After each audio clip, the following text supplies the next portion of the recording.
Hello everyone, मेरा नाम पूजा मालविया है और मैं आपका स्वागत ऑनलाइन पढ़ाई पर करती हूँ। आज का वीडियो हमारा सेट नंबर 4 है, जो कि आपका प्रैक्टिस सेशन चल रहा है एनसीईआरटी साइंस टेक्स्ट बुक का।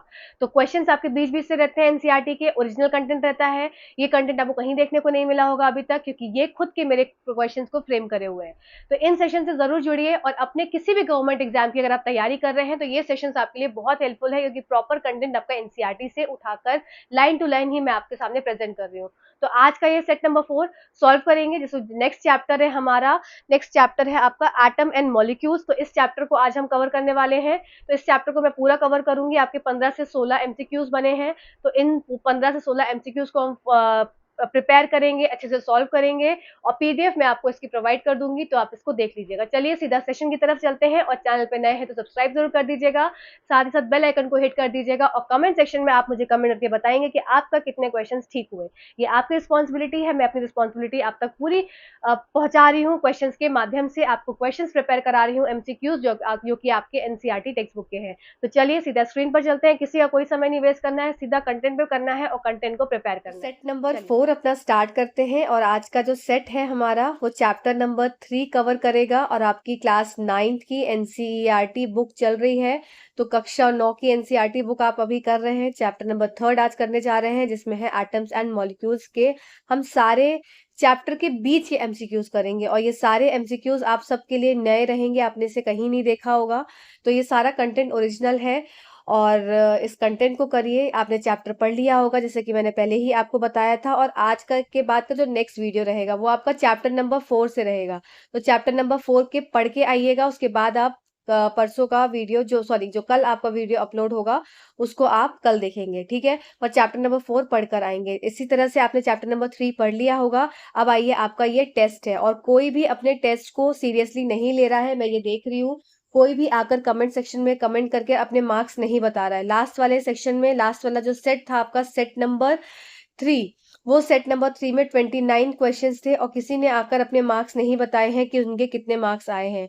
तो प्लीज आप सबसे रिक्वेस्ट है, ये सब सीरीज तभी वर्क करेगी, तभी मेरे को भी अच्छा लगेगा क्वेश्चंस को फ्रेम करने में, जब मुझे लगेगा कि सारे कैंडिडेट्स आकर जुड़ रहे हैं, इन सब टेस्ट के सेशंस को देख रहे हैं और अपना स्कोर बता रहे हैं। तो आपको, आपका काम क्या है, मुझे अपना स्कोर बताना। तो आप सब मुझे अपना स्कोर बताएंगे, जो जो ये वीडियो देख रहा है, जिसके कम भी स्कोर आ रहे हैं। तो अगर आप कम लिखेंगे तो आप ये सोचिए कि नेक्स्ट टाइम आप और मेहनत करेंगे, आप और अच्छे से पढ़ेंगे, जिससे कि आपका स्कोर बढ़े, ठीक है। तो ये सारी मेहनत आप सब लोग के लिए आपके हिसाब से हो रही है। तो आपसे इतना तो रिक्वेस्ट करूंगी कि आप सब कमेंट सेक्शन में अपने स्कोर बताएंगे, और ये वीडियोस आपको कैसे लग रहे हैं। साथ ही साथ आप अपने क्वेश्चंस को जरूर देखेंगे, ये जो क्वेश्चंस हैं इनको रिवाइज करेंगे, क्योंकि सारे क्वेश्चंस आपको नए देखने को मिलेंगे सब यहाँ पर। तो चलिए सीधा सेशन को स्टार्ट कर देते हैं।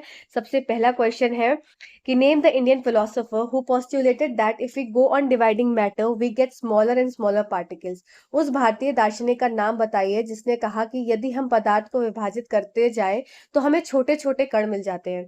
तो इसका आंसर क्या हो जाएगा? क्या ये पकूड़ा कत्यामा ने बोला था, या डेमोक्राइटस ने बोला था, या महर्षि कन्नड़ ने बोला था, या मोर than one of the above, या नन ऑफ द अबव? तो इसका आंसर हो जाएगा, आपने मार्क कर लिया होगा, ये बात की थी महर्षि कन्नड़ ने। तो आपका आंसर हो जाएगा क्या? महर्षि कन्नड़, ठीक है। तो चलिए आइए थोड़ा सा समझ लेते हैं कि ये आखिर में बात हुई क्या। तो देखो क्या था कि जो एटम्स एंड मॉलिक्यूल्स की जो डिस्कवरी थी, इनकी जो खोज थी, ये बहुत समय से चलती आ रही थी। तो इसमें क्या थे, इंडियन फिलोसोफर्स आए सबसे पहले। तो ये अराउंड 500 बीसी की बात है। तो 500 बीसी में, बहुत समय पहले की बात ये। तो कुछ इंडियन फिलोसोफर्स आए थे, जैसे कि उसमें सबसे पहले थे महर्षि कन्नड़।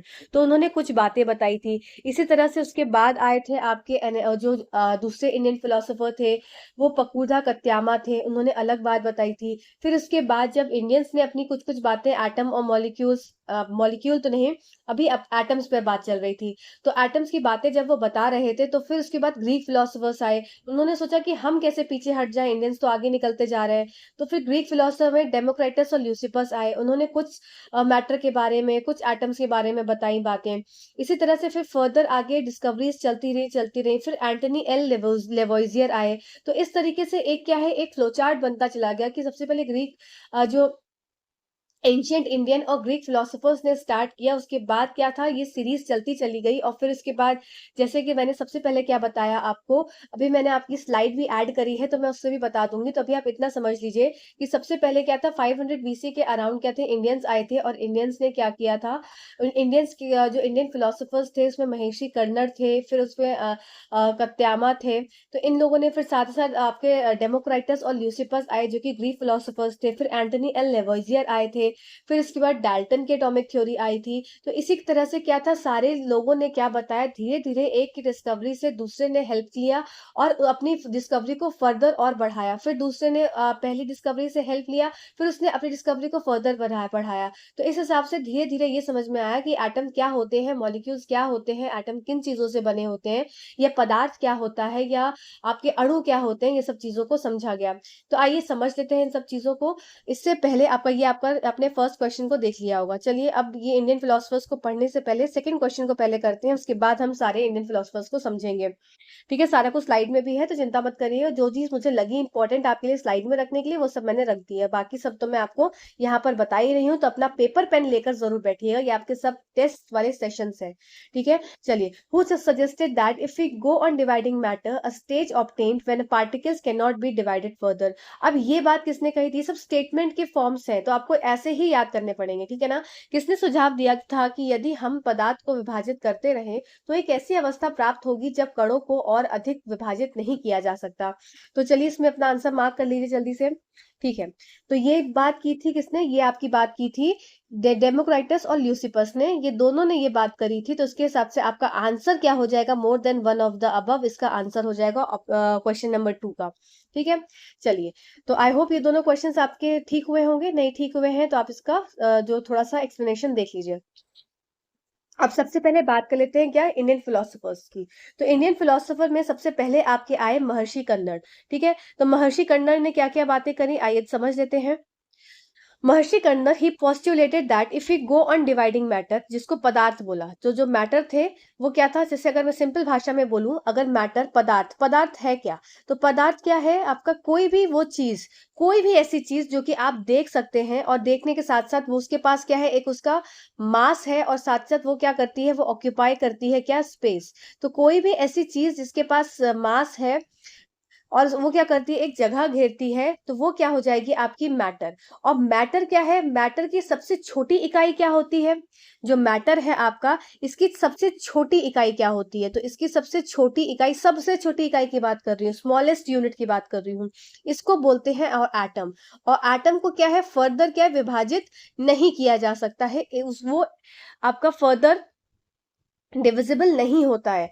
पर आगे जाकर क्या किया कि एटम के अंदर सब एटॉमिक पार्टिकल्स को डिस्कवर किया गया, वो सारी डिस्कवरीज अभी हम सब देखेंगे। ठीक है, तो अभी आपको क्या समझना है कि मैटर क्या होता है, मैटर कोई भी ऐसी चीज, कोई भी ऐसी चीज, ठीक है, anything that have mass and that occupy space, कोई भी ऐसी चीज जिसके पास उसका मास हो, भार हो, और उस वो क्या करे, वो ऑक्यूपाई कोई जगह को घेरे। साथ ही साथ एटम्स क्या और मैटर किससे बना होता है, मैटर छोटी सी जो स्मॉलेस्ट यूनिट है जो मैटर की, वो क्या होती है, एटम होती है। और एटम को आप फर्दर विभाजित नहीं कर सकते। ठीक है, अब एटम्स कंबाइन करके क्या बना लेते हैं, एटम्स अगर कंबाइन हो रहे हैं तो एटम्स कंबाइन होकर क्या बना लेंगे, मॉलिक्यूल बना लेंगे, अणु बना लेंगे। तो उसका मतलब एटम प्लस एटम हो गया कोई, तो वो क्या बन जाएगा, वो मॉलिक्यूल बन जाएगा। ठीक है, और मॉलिक्यूल प्लस मॉलिक्यूल हो जाएगा तो वो क्या बन जाएंगे, वो आपके एलिमेंट्स बन जाएंगे। ये सिर्फ सिंपल चीज है, ये आपको पता होगा।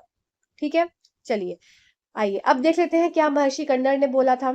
तो महर्षि कन्नड़ ही postulated that if we go on dividing matter we shall get smaller and smaller particles. हम अगर मैटर को डिवाइड करते जाएंगे, जो मैंने क्या बताया कि कोई भी ऐसी चीज जो कि ऑक्यूपाई करे स्पेस और जिसका क्या हो, अपना एक मास हो, अब उसको फर्दर डिवाइड करेंगे तो वो क्या कर, स्मॉल स्मॉल पार्टिकल्स में क्या हो जाएगा, वो डिवाइड हो जाएगा। अल्टीमेटली स्टेज विल कम, एक समय आएगा when we shall come across the smallest particle. मान लो ये मेरे पास क्या है, मैटर है, अब एक ऐसा इसको क्या करूंगी मैं, विभाजित करती जाऊंगी करती जाऊंगी करती जाऊंगी करती जाऊंगी करती जाऊंगी करती जाऊंगी करती जाऊंगी करती जाऊंगी। तो एक तो ऐसा समय आएगा जहां पर मुझे एक ऐसा शून्य मिलेगा, एक ऐसा बिंदु मिलेगा जिसको क्या है, जिसको अब फर्दर क्या है, डिवीजन, उसका फर्दर विभाजन जो है वो पॉसिबल नहीं है। तो उन्होंने क्या किया, अब महर्षि कन्नड़ ने उसी उसी चीज, उसी एक पार्टिकल को जिसका अब क्या है, जिसका अब विभाजन पॉसिबल नहीं है, उसका नाम क्या दे दिया, परमाणु दे दिया। ठीक है, तो ये बात समझ में आई कि मैटर जो कि क्या था, जिसको डिवाइड करते चले गए स्मॉल पार्टिकल्स में, अब जब एक ऐसी स्टेज आई जब वो फर्दर डिवाइड नहीं हो सकता है, तो उस पार्टिकल को क्या नाम दे दिया, परमाणु नाम दे दिया। और ये किसने दिया था, ये महर्षि कन्नड़ ने दिया था। ठीक है, चलिए इसको हिंदी में भी देख लीजिए। महर्षि कन्नड़, उन्होंने कहा था कि यदि हम पदार्थ को विभाजित करते जाएं तो हमें छोटे और छोटे कण मिलेंगे। आखिरकार एक ऐसी स्थिति आएगी जब हम सबसे छोटे कणों के सामने आएंगे जिनका आगे विभाजन संभव नहीं है। उन्होंने यह इस कण का नाम क्या रखा, परमाणु रखा। ठीक है, फिर आया पकूड़ा कत्यामा आए। फिर नेक्स्ट आए आपके इंडियन फिलोसोफर पकूड़ा कत्यामा। ठीक है, जो कि इंडियन फिलोसोफर थे। इन्होंने इलेबोरेट करा, उनकी बातों को और बढ़ाया और कहा, क्या कहा, these particles normally exist in combined form. अब ये पार्टिकल्स जो है ये कंबाइंड फॉर्म में एग्जिस्ट करते हैं, which gives us various forms of matter. तो आपको इसमें क्या याद रखना है, इन्होंने जो बोला था, इन्होंने परमाणु बोल दिया, तो इन्होंने बोला था कि जो पार्टिकल्स हैं, जो कण हैं, वो कैसे हैं, वो कंबाइंड फॉर्म में एग्जिस्ट करते हैं। सॉरी, एक भारतीय दार्शनिक ने इसे विस्तार से बताया और कहा कि ये कण सामान्य रूप से संयुक्त रूप में मौजूद होते हैं, हमें पदार्थ के विभिन्न रूप देते हैं। ठीक है, तो ये क्या करते हैं, बहुत तरह के फॉर्म्स ऑफ मैटर देते हैं। ठीक है, चलिए इसके बाद देख लेते हैं क्या, इसके बाद आए हमारे ग्रीक फिलोसोफर्स। तो ग्रीक फिलोसोफर्स कैसे पीछे हट जाए, तो ग्रीक फिलोसोफर्स ने क्या कहा कि जो कि हमारे थे डेमोक्राइटस और ल्यूसिपस ने क्या कहा, he suggested that if we go on dividing matter, A stage will come when particles obtained cannot be divided further। वही सेम चीज कही थी जो महर्षि कन्नड़ ने कहा था कि एक ऐसी स्थिति आएगी जब उसको फर्दर विभाजित नहीं किया जा सकता है, और उसको क्या बोला, परमाणु। तो यहाँ पर क्या बोला, तो Democritus called this indivisible particle atom. उन्होंने परमाणु बोल दिया था, इन्होंने उसी चीज को क्या बोल दिया, इंग्लिश में एटम बोल दिया। बात उन्होंने वही कही थी। ठीक है, फिर डेमोक्रेटस और ल्यूसिपस ने सुझाव दिया कि यदि हम पदार्थ को विभाजित करते चले जाएं तो एक ऐसी स्थिति आएगी जब प्राप्त कणों और अधिक विभाजित नहीं किया जा सकेगा। फिर डेमोक्रेटस ने से अब अविभाज्य कण के को परमाणु कहा। ठीक है, तो ये पॉइंट्स क्लियर हो गए होंगे। चलिए अब आगे देख लेते हैं, ये हमारा सेकंड क्वेश्चन हो गया था। अब आते हैं हम अपने थर्ड क्वेश्चन पे। थर्ड क्वेश्चन क्या है, उस वैज्ञानिकों का नाम बताएं जिन्होंने रासायनिक संयोजन के नियम पर प्रयोग किया था। Name the scientist who experimented on laws of chemical combination. ठीक है, तो लॉज ऑफ केमिकल कॉम्बिनेशन पे किसने काम किया था, देखो लॉज ऑफ केमिकल कॉम्बिनेशन में आपको दो पढ़ने हैं लॉज। एक तो आपको क्या पढ़ना है, law of conservation of mass पढ़ना है, और दूसरा आपको पढ़ना है लॉ ऑफ कांस्टेंट प्रपोर्शन। मैंने हर लॉ से क्वेश्चन डाले हैं, तो चिंता मत करिएगा, आपका सब कुछ प्रिपेयर हो जाएगा क्वेश्चन के माध्यम से। तो अब आपको क्या बताना है, उस वैज्ञानिक का नाम बताना है जिन्होंने रासायनिक संयोजन के नियमों पर प्रयोग किया था। तो इसका क्या आंसर हो जाएगा, आई होप आपने मार्क कर लिया होगा। तो इसका आंसर हो जाएगा आपका क्वेश्चन नंबर 3 का, तो इसका आंसर हो जाएगा आपका प्राउस्ट ने भी किया था और आपका एंटनी एल लेवॉइजर ने भी इस पर काम किया था। ठीक है, तो ये आपका, इसका मतलब यहाँ पर आंसर क्या आपका बन गया, ऑप्शन नंबर 1 और 2। इसके हिसाब से आपका आंसर क्या बन जाएगा, मोर than one of the above.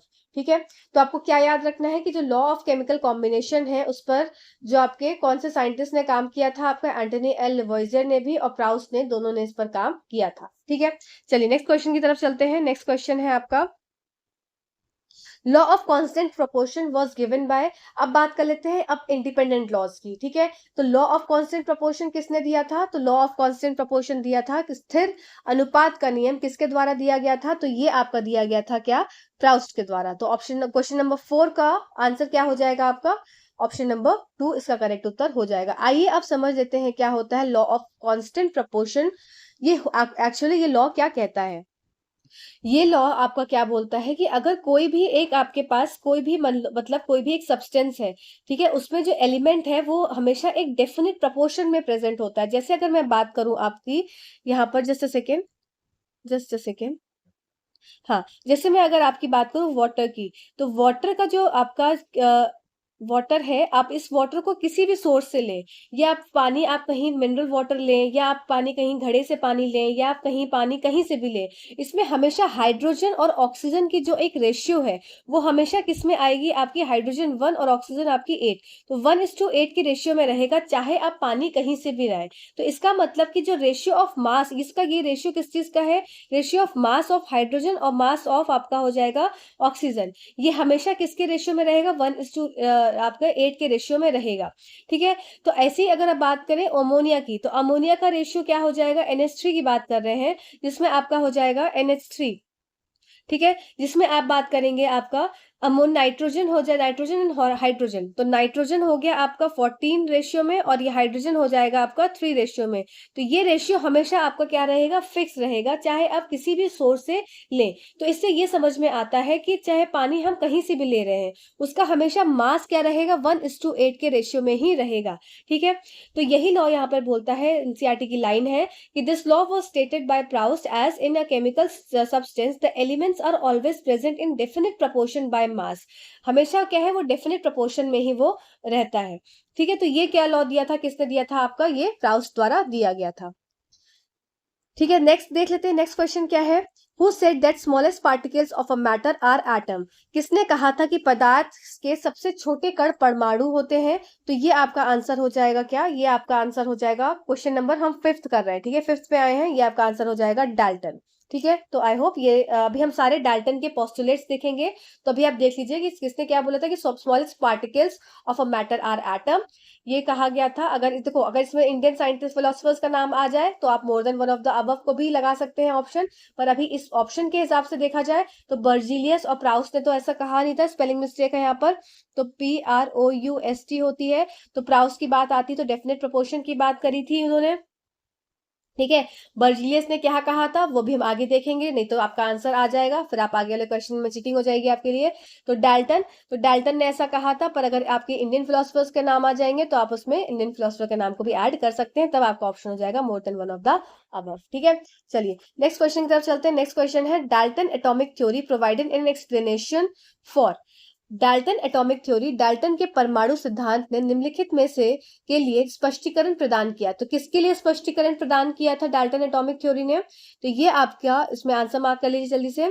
तो डाल्टन के एटॉमिक थ्योरी ने आपका इसमें आंसर क्या हो जाएगा, क्वेश्चन नंबर 6 पर हम पहुंच चुके हैं, law of conservation of mass और लॉ ऑफ कांस्टेंट प्रोपोर्शन। तो आपका more than one of the above इसका उत्तर हो जाएगा कि डाल्टन एटॉमिक थ्योरी किसको एक्सप्लेन कर रही थी, law of conservation of mass को और लॉ ऑफ कांस्टेंट प्रोपोर्शन को। अब आइए देख लेते हैं law of conservation of mass क्या होता है। तो law of conservation of mass ये बोलता है कि मास कभी भी ना तो बनाया जा सकता है, ना कभी भी क्या है क्रिएट किया जा सकता है, ना कभी भी डिस्ट्रॉय किया जा सकता है किसी भी केमिकल रिएक्शन में। मास can neither be created not destroyed in a chemical reaction. ना ही कोई मास क्या है बनाया जा सकता है, ना ही कोई भी मास क्या है वो खत्म किया जा सकता है किसी भी केमिकल रिएक्शन में। ठीक है, इस बात को याद रखना है। चलिए नेक्स्ट देख लेते हैं, What is the other name of law of constant proportion? Law of constant proportion का निरंतर अनुपात का के नियम का दूसरा नाम क्या है आपका, तो लॉ ऑफ फिक्स्ड प्रोपोर्शन है, लॉ ऑफ गिवन प्रोपोर्शन है, लॉ ऑफ डेफिनेट प्रोपोर्शन है, या मोर than one of the above या नन ऑफ द अबव। तो इसका आंसर हो जाएगा लॉ ऑफ डेफिनेट प्रोपोर्शन के नाम से भी लॉ ऑफ कांस्टेंट प्रोपोर्शन या लॉ ऑफ डेफिनेट प्रोपोर्शन, दोनों लॉज आपके क्या हो जाते हैं, एक हो जाते हैं। लॉ ऑफ फिक्स्ड प्रोपोर्शन से आप कंफ्यूज मत होइएगा, इसलिए स्पेशली मैंने यहाँ पर इसको डाला है। तो ऑप्शन नंबर 3 करेक्ट उत्तर हो जाएगा, निश्चित अनुपात का नियम। ठीक, चलिए क्वेश्चन नंबर 8 पे चलते हैं, who postulated that atoms is indivisible. किसने ये बताया था कि एटम्स जो होते हैं वो अविभाज्य है, मतलब उनको फर्दर विभाजित नहीं किया जा सकता। क्वेश्चन नंबर हम 8 पर पहुंच चुके हैं। ठीक है, तो वापस से किसने कहा था, ये डाल्टन ने कहा था।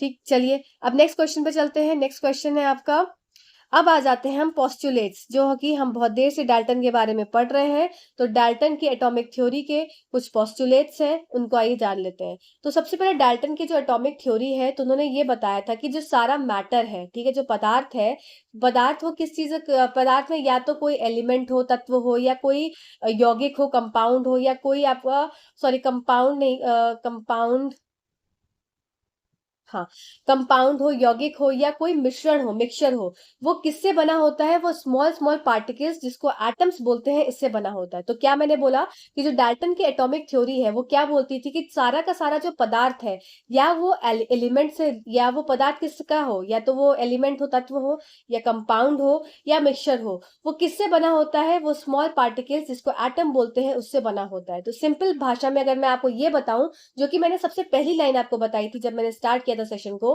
क्या बोला था मैंने कि कोई भी ऐसी चीज जो कि बनी हुई है, जो एक स्पेस ऑक्यूपाई कर रही है, जिसका खुद का एक मास है, तो वो क्या होता है, मैटर। अब वो मैटर में वो कोई भी चीज हो सकती है, एलिमेंट हो सकता है, कंपाउंड हो सकता है, मिक्सचर हो सकता है, कुछ भी हो सकता है। वो किससे बना होता है, वो स्मॉल स्मॉल पार्टिकल्स का बना होता है, जिसको बोलते हैं एटम्स। अब इसी पे इन्होंने क्या किए, कुछ पोस्टुलेट्स दिए डाल्टन ने। जैसे कि सबसे पहला उनका पोस्टुलेट था कि all matter is made up of very tiny particles called atom which participate in a chemical reaction. कि कोई भी सभी पदार्थ बहुत छोटे छोटे से कणों से बने होते हैं, जिन्हें परमाणु कहा जाता है, जो रासायनिक प्रतिक्रियाओं में भाग लेते हैं। तो ये बात आपको समझ में आ गई होगी, ठीक है। Atoms are indivisible. एटम्स क्या होते हैं, इनडिविजिबल होते हैं, which can not be created और destroyed in a chemical reaction. ये इनको तोड़ा नहीं जा सकता है एटम्स को। क्या बात थी, मैटर से एटम पे आए, छोटे से यूनिट पे, और उस छोटी सी यूनिट को फर्दर नहीं डिवाइड कर सकते हैं, और ना ही उसको बना सकते हैं, ना ही उसको ना ही उसको क्रिएट कर सकते हैं, ना ही उसको खत्म कर सकते हैं एक केमिकल रिएक्शन में, ठीक है।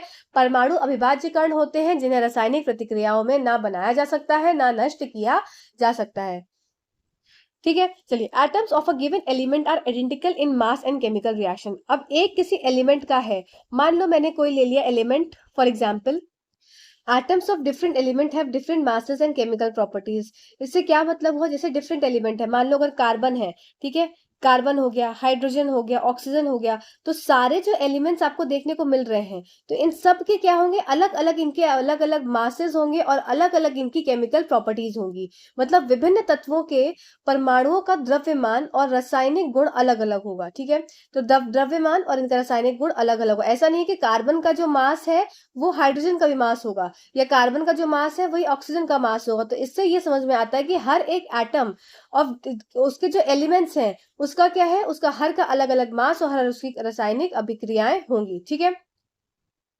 चलिए, नेक्स्ट बात कर लेते हैं। नेक्स्ट पॉइंट क्या है, atoms combined in the ratio of small to whole number.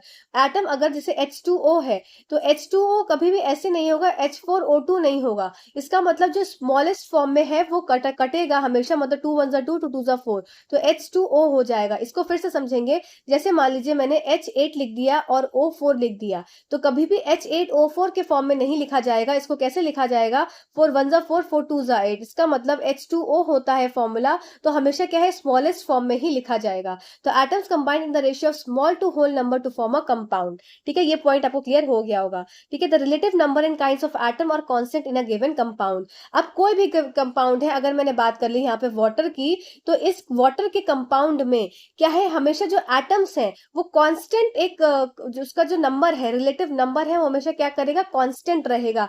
Hydrogen का H2 ही है, O1 ही है, तो ये क्या रहेगा, हमेशा कांस्टेंट ही रहेगा। किसी दिए गए यौगिक में परमाणुओं के सापेक्ष संख्या और प्रकार स्थिर होते हैं। तो ये पॉइंट भी आपको क्लियर हो गया होगा। चलिए, नेक्स्ट क्वेश्चन देख लेते हैं। नेक्स्ट क्वेश्चन है, who was the first scientist to use the symbols of an element. किसी तत्व के प्रतीक का प्रयोग करने वाला सबसे पहला वैज्ञानिक कौन सा था। तो सबसे पहले वैज्ञानिक आपके कौन से थे इनके, तो ये पहले वैज्ञानिक थे आपके डाल्टन, ठीक है। तो आइए इसकी भी बात समझ लेते हैं, बड़ी अच्छी सी बात है। तो डाल्टन जो थे, ये पहले वैज्ञानिक थे जिन्होंने क्या बोला था कि सिंबल्स को, कोई भी एलिमेंट है, मान लो हाइड्रोजन है, ठीक है, हाइड्रोजन है, कार्बन है, ऑक्सीजन है, फास्फोरस है, सल्फर है, आयरन है, ठीक है, आयरन, अभी इसको मैं आयरन को Fe लिखते हैं ना हम लोग, पर इन्होंने ऐसे नहीं यूज किया था। इन्होंने कैसे यूज किया था, इसलिए मैं आपको रब करके बता रही हूँ। जैसे इन्होंने बोला हाइड्रोजन, तो इन्होंने पूरा हाइड्रोजन लिखा, ठीक है। फिर बोला कार्बन, तो कार्बन लिखा, ऑक्सीजन तो ऑक्सीजन लिखा, ठीक है। इतना आपको सिर्फ 3 से ही समझाती हूँ। तो अब इन्होंने क्या बोला, डाल्टन ने, कि फर्स्ट साइंटिस्ट थे डाल्टन, सबसे पहली बात है, जिन्होंने सिंबल्स को यूज करना सोचा। कि अब पूरा पूरा हाइड्रोजन लिखना, कार्बन लिखना, ऑक्सीजन लिखना थोड़ा टफ था। अगर कोई केमिकल रिएक्शन करानी है, मान लो हाइड्रोजन और ऑक्सीजन की रिएक्शन करानी है, तो हाइड्रोजन प्लस ऑक्सीजन मिलकर बनेगा वाटर। तो ये क्या था, ये थोड़ा लंबा पड़ रहा था लिखना। तो उन्होंने कहा कि अब क्या करते हैं, कुछ सिंबल्स का इस्तेमाल करते हैं, कुछ प्रतीकों का इस्तेमाल करते हैं, जो कि एक सेंस बनाएगा अपनी रिएक्शंस को लिखने में, ठीक है। पर क्या हुआ, अब उन्होंने सिंबल कैसे बनाया, जैसे हाइड्रोजन का बना दिया एक ऐसा गोला और बीच में ऐसी बिंदु, ऑक्सीजन का बना दिया एक ऐसा सिंपल प्लेन गोला, कार्बन का क्या बना दिया, कार्बन का उन्होंने बना दिया एक ऐसा गोला, उसमें अंदर से शेडेड फॉर्म, ठीक है। सल्फर का क्या बना दिया, ऐसा बनाया, अंदर से प्लस का साइन। फिर मरकरी का बनाया, मरकरी का बड़ा सुंदर बनाया, ऐसे गोला गोला सुंदर सुंदर सुंदर करते करते, मतलब पूरे गोले को उनको सुंदर इस तरीके से भरना था। अब क्या हुआ, पर ये जब रिएक्शन करी गई तो देखा गया कि ये तो सिंबल बनाना बड़ा कठिन काम है और सिंबल को याद करना बड़ा कठिन काम है। तब आए साइंटिस्ट कौन से, हमारे बर्जीलियस। तो बर्जीलियस आए डाल्टन के बाद, इन्होंने बोला ओ डाल्टन भैया ऐसा मत करो, टाइम लग जाएगा ज्यादा और रिएक्शन निकल जाएगी ऊपर और तुमने क्या किया तुम्हें याद भी नहीं रहेगा। तो ऐसा करो कि कुछ इनिशियल्स ले लो, जैसे हाइड्रोजन का H ले लो, कार्बन का Ca ले लो या C ले लो, ऑक्सीजन का O ले लो। तो मतलब कुछ इनिशियल्स ले लो, या तो लेटर का फर्स्ट 2 लेटर ले लो या फर्स्ट लेटर ले लो, जिससे कि एलिमेंट्स को अच्छे से वर्गीकृत हो जाएंगे, डिस्ट्रीब्यूट हो जाएंगे, प्लस उनको ये समझ में आ जाएगा कि कौन से एलिमेंट्स कौन से सिंबल को डिनोट करते हैं। तो ये सजेशन दिया था फिर बर्जीलियस ने। आगे शायद मैंने क्वेश्चन डाला है इसका, तो यहाँ पर हम समझेंगे क्या मैंने बताया कि सबसे पहली बात सिंबल की तो डाल्टन ने की थी। डाल्टन ही सारी चीजें करते आ रहे थे, डाल्टन एकदम देवता थे उस समय के। पर डाल्टन को सजेशन दिया था बर्जीलियस ने, और बर्जीलियस ने बताया कि आप सिंबल्स को यूज करो, इनिशियल्स को यूज करो, और फिर क्या करो, फिर हर एक एलिमेंट का सिंबल बना दो। फिर क्या हुआ, अब कंफ्यूजन आया। अब कंफ्यूजन आ गया क्या कि कार्बन का मैं CARBAN है, तो कार्बन का Ca अगर ले लिया तो कैल्शियम का भी तो Ca होता है, कैल्शियम। ठीक है, कैल्शियम का भी Ca होता है। अगर कार्बन का भी Ca ले लेंगे और कैल्शियम, सब रब करो। अब समझो, कार्बन का अगर और कैल्शियम, ठीक है, कार्बन का अगर Ca लेंगे और कैल्शियम का भी Ca ले लेंगे तो दोनों तो फिर कंफ्यूजिंग हो गए। तो अब बात आ गई यहाँ पे IUPAC नेमिंग की। तो IUPAC नेमिंग ने एक ठप्पा लगा दिया, क्या, एक मोहर लगा दी कि जो जिसका सिंबल है वो उसी का सिंबल रहेगा।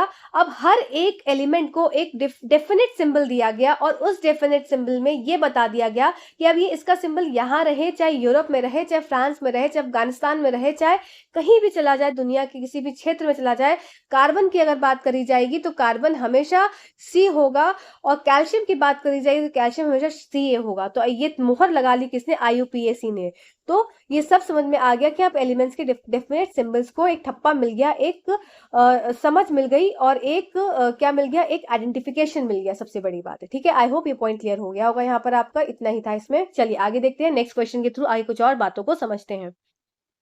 ठीक है, चलिए अब आप इस क्वेश्चन को तो आसानी से कर सकते हैं। तत्वों के नाम के एक या दो अक्षरों से प्रतीक चिन्ह बनाने का सुझाव किसने दिया था? तो अब आप इसमें, तो आपके लिए चीटिंग हो गई एक क्वेश्चन की। क्या इसका आंसर हो जाएगा आपका बर्जीलियस, जो कि मैंने अभी आपको चिल्ला चिल्ला कर बताया। ठीक है, और सेशन आपको कैसा लग रहा है, क्वेश्चन आपको कैसे लग रहे हैं, जरूर बताइएगा। एक एक क्वेश्चन को बनाने में, एक एक सेशन को बनाने में बहुत टाइम लगता है, और आपके एक कमेंट से बहुत मोटिवेशन मिलता है। बिलीव करिए, आप खुद कर देखिए, तब आपको समझ में आएगा कितना मोटिवेशन मिलता है इन सब चीजों को सिर्फ एक कमेंट से। ठीक है, concept of atomic mass was given bye, देखो अभी तक क्या था, हमने क्या पढ़ा, डाल्टन के पोस्टुलेट्स देखे हमने। डाल्टन का ये भी देखा कि उन्होंने सिंबल में भी काम किया, सिंबल को देखने में।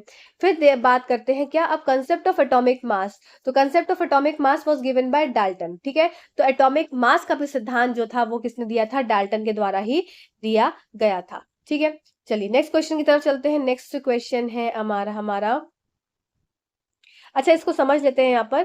अब उन्होंने क्या बताया था, उन्होंने सिंपल इतना बताया था कि हर एक एलिमेंट है, कोई भी एलिमेंट, सॉरी पकाड़ू पे नहीं, डाल्टन की बात हो रही है, कि कोई भी एक एलिमेंट है, मान लो हाइड्रोजन है, तो हाइड्रोजन का हर एक एलिमेंट जो हाइड्रोजन का है वो क्या होगा, उसका एक खुद का एक अपना एटॉमिक मास होगा। तो सारे एटम्स का अपना एक, या सारे एलिमेंट्स का अपना एक खुद का इंडिविजुअल एक एटॉमिक मास होगा। ठीक है, ये बात उन्होंने समझाई थी। अब जैसे कि इन्होंने एग्जाम्पल दिया है एनसीईआरटी में कि अगर कंपाउंड है, मान लो CO, तो कंपाउंड है CO, तो उसमें कार्बन और ऑक्सीजन है, तो कार्बन का अलग मास और आपका ऑक्सीजन का अलग मास। ठीक है, तो इस तरह से आपका क्या हो जाता है, एटॉमिक मास का सिलसिला चलता रहता है। ठीक है, उसके बाद बात कर लेते हैं क्या, आपका इंपॉर्टेंट नेक्स्ट क्वेश्चन आ जाता है, क्या, 12th क्वेश्चन, जो कि मॉलिक्यूल से है, चैप्टर खत्म ही होने वाला है। A molecule is a group of 2 और मोर एटम्स दैट आर, ध्यान से पढ़िएगा ये क्वेश्चन को, एक मिनट पॉज ले लीजिएगा, कि क्वेश्चन बहुत अच्छा है। चलिए, तो क्या होता है, अणु दो या दो से अधिक परमाणुओं का समूह है, जो कि क्या है आपका, केमिकली बॉन्डेड टुगेदर। ठीक है, देखते हैं, रासायनिक रूप से एक साथ बंधे हुए होते हैं, held tightly by attractive force, held loosely, more than one of the above या नन ऑफ द अबव। तो देखो, केमिकली बॉन्डेड टुगेदर होते हैं, क्या आपके होते हैं ये मॉलिक्यूल्स। दूसरा, held together by a tightly by attractive forces, तो more than one of the above यहाँ पर आपका उत्तर हो जाएगा। ठीक है, तो ये क्वेश्चन अच्छा था, इसलिए मैंने यहाँ पर डाला है। अ मॉलिक्यूल इज, एक एनसीईआरटी की लाइन में पढ़ देती हूँ। A molecule is in a general a group of 2 और more atoms that are chemically bonded together, that is tightly held together by attractive forces. ठीक है, ये पॉइंट इंपॉर्टेंट था, इसलिए मैंने यहाँ पर ऐड किया। ठीक, अब देखो, अब एक और क्वेश्चन, अच्छा क्वेश्चन है आपका मॉलिक्यूल से ही, कि मॉलिक्यूल एक अणु है, एक बिगेस्ट पार्टिकल है, कैपेबल ऑफ इंडिपेंडेंट एग्जिस्टेंस है आपका, या आपका स्मॉलेस्ट पार्टिकल है, या मोर than one of the above, या नन ऑफ द अबव। तो आपका इसमें क्या आंसर हो जाएगा? इसमें भी आपका more than one of the above हो जाएगा, क्योंकि जो आपके मॉलिक्यूल होते हैं they are capable of independent existence. ये एनसीईआरटी की लाइन है, इसलिए ऐड किया है। फिर ये आपके क्या होते हैं? स्मॉलेस्ट पार्टिकल होते हैं। मैं लाइन आपकी पढ़ देती हूँ। A molecule can be defined as the smallest particle, एक सबसे छोटे कण होते हैं एक एलिमेंट के, और a compound that is capable of independent existence and show all the properties of the substance. ठीक है, तो ये आपका क्या हो जाएगा आंसर? ऑप्शन नंबर 4 इसका करेक्ट उत्तर हो जाएगा। ठीक है, चलिए नेक्स्ट क्वेश्चन की तरफ चलते हैं। आज की स्लाइड का आखिरी क्वेश्चन है कि during the chemical reaction sum of masses of reactants and products remain unchanged, this is known as। अब ये क्वेश्चन अभी हम पढ़ चुके हैं लॉ, इस क्वेश्चन का आंसर जल्दी से बताइए। रासायनिक प्रतिक्रिया के दौरान अभिकारकों और उत्पादों के द्रव्यमान का योग अपरिवर्तित रहता है, इससे किस नाम से जाना जा सकता है? तो ये क्या हो जाएगा इसमें आपका आंसर? इसमें आपका आंसर हो जाएगा ऑप्शन नंबर 3, द्रव्यमान संरक्षण का नियम, law of conservation of mass. ठीक है, तो अब आपके कितने क्वेश्चंस ठीक हुए? आउट ऑफ 14, आउट ऑफ 14 आपके कितने क्वेश्चंस ठीक हुए? मैं ये मान के चल रही हूं कि आप सब लोग जब मेरे से जुड़े हैं तो मेरी बात को भी मानेंगे, मेरी बात को भी सुनेंगे, और अपने मार्क्स को मुझे जरूर बताएंगे। साथ ही साथ आपको ये क्वेश्चंस कैसे लगे ये भी मुझे बताएंगे। नेक्स्ट चैप्टर हम अगला करने वाले हैं इसके बाद, और इसके बाद मेरे पास एनसीईआरटी बुक खुली हुई है, जस्ट अ सेकेंड। उसके बाद हम जब अपना नेक्स्ट चैप्टर कर लेंगे स्ट्रक्चर ऑफ एटम, उसके बाद हम करेंगे चैप्टर नंबर 5,